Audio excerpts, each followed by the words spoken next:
বৃষ্টি ঝড় সেসব আমরা দেখেছি, কিন্তু বিদ্যুৎহীন 1.5 দিন হয়ে গেছে।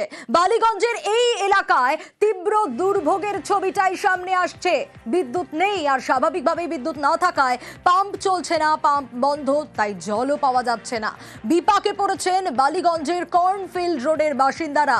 বাড়ি ছাড়তে স্বাভাবিকভাবেই অনেকে বাধ্য হচ্ছেন এই পরিস্থিতিতে। কি করবেন তারা কেউ বুঝে উঠতে পারছেন না। আমি বাড়ি ছেড়ে চলে যেতে বাধ্য হচ্ছি। I am a senior citizen, I am 70 years old, residing in Cornfield Road for the last 43 years. এরকম হয়নি, এই সিচুয়েশন হয়নি। সিএসসির তরফে একটা এমার্জেন্সি নাম্বার দেওয়া হয়েছে, সিএসসির তরফে তারা very sorry men and work 26 ঘন্টা ধরে এক কথা বলছে। তো আমরা তো জল নেই, খাওয়ার জল নেই, মেডিসিনস আনতে পারছি না। ভাবুন, 1.5 দিন ধরে বিদ্যুৎ নেই, মানুষ কি করবে বুঝে উঠতে পারছে না। আর সেখানে মিটার রিডিং নিতে ব্যস্ত সিএসসি কর্মী। আর যখনই মিটার রিডিং নিতে গেলেন, স্বাভাবিকভাবেই বিক্ষোভের মুখে পড়তে হলো সিএসসি কর্মীকে। বালিগঞ্জের কর্নফিল্ড রোডের বাসিন্দাদের বিক্ষোভের মুখে তাকে পড়তে হয়। দেখুন সেই ছবি। আপনাদের এখানে রিডিং, মিটার রিডিং হচ্ছে, কিন্তু তারপরেও কি হচ্ছে, কোনো 27 ঘন্টার কারেন্ট নেই এখানে, কোনো কারণ নেই, কেউ এসেও কিছু বলছে না, কিছুই করছে না। সিএসসির তরফে যিনি এসেছেন তিনি কি বলছেন? ওনার কোনো উত্তর নেই, উনিও জানেন না কেন নেই। রিডিং নিতে এসছেন, কারেন্ট নেই তার মধ্যে। সিএসসির যে এমার্জেন্সি নাম্বার, সেই নাম্বারে কোনো কাজ, প্রচুর টিকিট রেজ করা হয়েছে, কোনো উত্তর নেই, রেসপন্স নেই। আমাদের এখানে ফিডার বক্স পুরো জলের তলায়। যতক্ষণ না এই জল পুরোপুরি এলাকা ড্রাই না হবে, আমি কথা বলেছিলাম অফিসে, এলাকা ড্রাই না হওয়া পর্যন্ত কারেন্ট পাওয়ার দেওয়া যাবে না। এই সামনে আমি আপনাকে বলছি, সামনে যে বাড়িটা, মিথ্যা কথা বলবেন। মণিকাঞ্চন কি হলো, তারপরে পাশের বাড়িটা কি হলো, ওখানে কালকে থেকে কারেন্ট আছে, আপনি বলে দিলেন না জলের তলা। মিথ্যা কথা একদম বলবেন না, একদম বলবেন না মিথ্যা কথা। তো টোটালি বন্ধ রাখুন। আমার কথাটা একটু বলতে দিন। হ্যাঁ বলুন, আপনি কি, আপনি প্রথমে কেন বললেন যে সব মিটার জলের তলা? এখানে সবই তো জলের তলা। এই যে বাড়িটা দেখছি, সামনের বাড়িটা, সামনের বাড়িটার সামনে দেখুন ফিডার বক্সটা, এইখান থেকে আপনাদের এলাকার লাইনটা এসেছে, ঠিক আছে, ওই ফিডারটা পুরো জলের তলায় রয়েছে। আমি এক্ষুনি অফিসে এখানকার এটা ফিডারটা জলের তলায় লাইন অফ করে দিই। আরে ওইগুলো একই তো, ওই কোনার বাড়িটা কি করে এলো, তাহলে কোথায়? একটা সেট পুরো এই লাইনটা অফ করা আছে, ফিডারটা আছে আমাদের। এটা করা হয়েছে ইচ্ছা যেতে হবে, আর কিছু না। যেখানে মিটার গলার নিচে আছে সেখানে জল, অতটা জল, কিন্তু ওদের মিটার উপরে আছে, ওদের মিটার নিচে আছে, ওদের মিটার। দেখুন আমি আমাদের লাইন বলেছি, হয়তো অফিসে আপনি না মিথ্যা কথা বলবেন না, যেটা সত্যি সেটা বলুন, সত্যি কথাটা বলুন।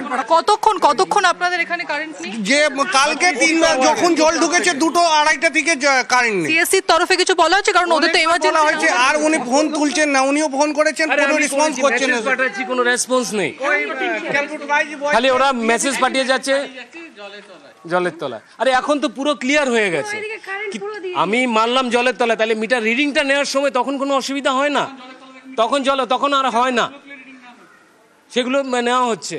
এখানে প্রায় 36 ঘন্টা ইলেকট্রিসিটি নেই এবং খাবার জল বাড়িতে সেটাও নেই। এছাড়াও যে পাম্পিং এর মাধ্যমে জল নিষ্কাশনের প্রক্রিয়া তা শুরু হয়ে গেল, সিএসসির তরফে কখন কারেন্ট আসবে, কখন বিদ্যুৎ আসবে তা নিয়ে কিন্তু কোনো কনফার্মেশন আসছে না। স্বাভাবিকভাবেই এখানকার স্থানীয়রা তারা উত্তেজিত হয়ে পড়েছেন। তারা যে সিএসসির কর্মী মিটার রিডিং করতে আসেন তাকে ঘিরে বিক্ষোভ দেখান। এবং ক্যামেরায় বিপুলের সঙ্গে প্রীতি, নিউজ 18 বাংলা।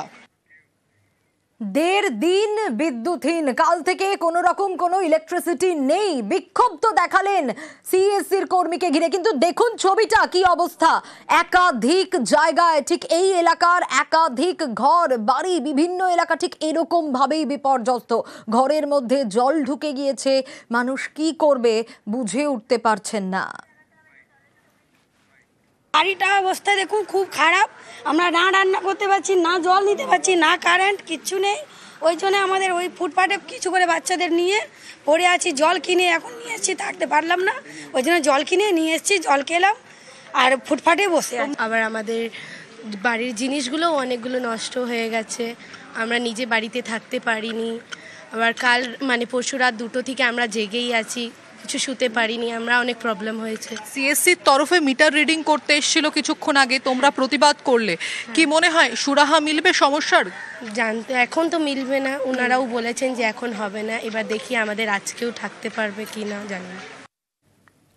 শুধু কি বালিগঞ্জের কর্নফিল্ড রোড না, আরো ছবি দেখাবো। ঠিক এভাবেই 1.5 দিন ধরে ইলেকট্রিসিটি নেই, বিদ্যুৎ দুর্ভোগে পাটুলির বাসিন্দারাও ক্ষুব্ধ। তারা স্বাভাবিকভাবে গতকাল থেকে এলাকায় বিদ্যুৎ নেই। দেখুন সেই ছবিটা দেখাচ্ছি আপনাদের, সকাল 8টার ছবি পাটুলির। বিদ্যুৎ দুর্ভোগে রীতিমতো পাটুলির বাসিন্দারা নাজেহাল, তারা ক্ষুব্ধ। সিএসসির বিরুদ্ধে বাসিন্দারা ক্ষুব্ধ। বিদ্যুৎ না চালায় পাম্প, বিদ্যুৎ নেই, আর স্বাভাবিকভাবে বিদ্যুৎ না থাকায় পাম্প চলছে না, জল নেই, হাঁটু জল পেরিয়ে রাস্তার কলে জল আনতে যেতে হচ্ছে। দেখুন ছবি। বৃদ্ধ বয়সে জল টানতে হচ্ছে, কারেন্ট আছে না কারেন্ট নেই। তারপর তো আপনাদের যে মোটরটা আছে, যে জল তোলার মোটর, যে পাম্প মোটর, সে তো জলে ডুবে গেছে। কাল থেকে জল নেই, ইলেকট্রিসিটি নেই, খাওয়ার জল তো নেই, ইলেকট্রিসিটিও নেই, যাতা অবস্থা। জলের মধ্যে নামাও যাচ্ছে না, ইনফেকশন ভর্তি জলের মধ্যে। রান্না খাওয়ার খুবই অসুবিধার মধ্যে, সমস্যার মধ্যে আমরা পড়ে আছি। খুব খারাপ অবস্থা, কাল থেকে ইলেকট্রিক নেই, জল নেই, আমরা পাম্প চালাতে পারছি না ইলেকট্রিকের জন্য, মানে বিভৎস বাজে অবস্থা। এখন তো আমাদের মিটারগুলো উঁচু জায়গায় আছে, সেই জায়গার পরিপ্রেক্ষিতে যদি পাওয়ারটা দিত তাও কিছুটা অন্তত কষ্ট লাঘব হতো, বাচ্চাগুলো অন্তত নিশ্চিন্তে ফ্যানের নিচে থাকতে পারতো। তো এটা সিএসসির এই যে নেগলিজেন্সি, এটা কিন্তু আমরা এক্সপেক্ট করি না। যে কাস্টমার হিসাবে আজকে আমাদের এখানে 48টা ফ্ল্যাট আছে, 48টা ফ্ল্যাটের প্রত্যেকটা মিটার থেকে সিএসসির আছে, কম ইনকাম ওরা করে না। এভরি ইউনিট সিএসসি দিনের পর দিন বাড়ি চলেছে, এত ইউনিট আমরা পে করছি, সেক্ষেত্রেও আমরা দিতে কার্পণ্য করছি না। কিন্তু আজকে সিএসসির অ্যাক্টিভিটি কি এটা? মাননীয় মুখ্যমন্ত্রী বলছেন আমরা তাদের সঙ্গে সহমত, কিন্তু তারপরেও সিএসসির মনে টনক নড়েনি, তিতিবিরক্ত হয়ে আছে পুরো একদম। এই হচ্ছে পরিস্থিতি সিএসসির অবস্থা। 11 জনের প্রাণ চলে গেছে এখনো পর্যন্ত। নিহতদের পরিবারের একজনকে চাকরির ব্যবস্থা করতে নির্দেশ মুখ্যমন্ত্রীর। বিদ্যুৎ মন্ত্রীকে কথা বলার নির্দেশও তিনি দিয়েছেন। আর তারই পাশাপাশি এই যে এত মৃত্যুর ঘটনা, এরপরেও সিএসসির টনক কিন্তু নড়েনি।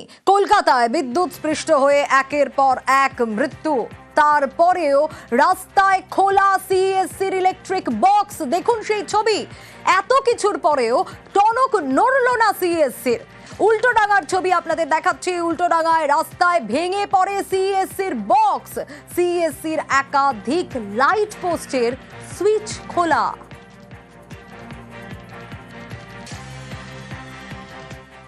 এগুলো তো আমাদের কাছে খুবই বিপজ্জনক। প্রশাসনের দেখা উচিত যে এইভাবে জিনিসগুলো যে পড়ে রয়েছে, যে কোনো মানুষের এরকম উল্টোডাঙ্গায় জল জমে, এ তো যে কোনো মানুষের বিপদ হবে। আমরাই নিত্য যাচ্ছি, বাইরে থেকে আসি, মফস্বল থেকে চাকরির জন্য এখানে আসি, এখানে অ্যাক্সিডেন্ট আমাদের হতেই পারে। আতঙ্কিত বটেই। কারণ এইভাবে যদি তাকে আবার বৃষ্টি হওয়ার সম্ভাবনা পুজোর মধ্যে রয়েছে, পুজোর মধ্যে যদি আবার এরকম জল জমে, তখন তো হাজার হাজার মানুষ ঠাকুর দেখতে বেরোয়। তাদের অবস্থা চিন্তা করে অন্তত ঠিক করা উচিত প্রশাসন। তো এগুলো তো জরুরি ভিত্তিতে করে নেওয়া উচিত, কেন এত প্রাণহানি হয়েছে, তো সেটা সরকার নিশ্চয়ই ভাবছে এবং ব্যবস্থা নেবে নিশ্চয়ই। আমরা তো রোজকার রুট এটা, এবার যদি এইভাবে আবার বৃষ্টি হয়, বিদ্যুৎ পৃষ্ঠ হয়, এরকম মরতেই পারে না। তা পুজোর সময় এত তার চারিদিকে পড়ে আছে, তো এগুলো খুব জরুরি ভিত্তিতে করে নেওয়া উচিত।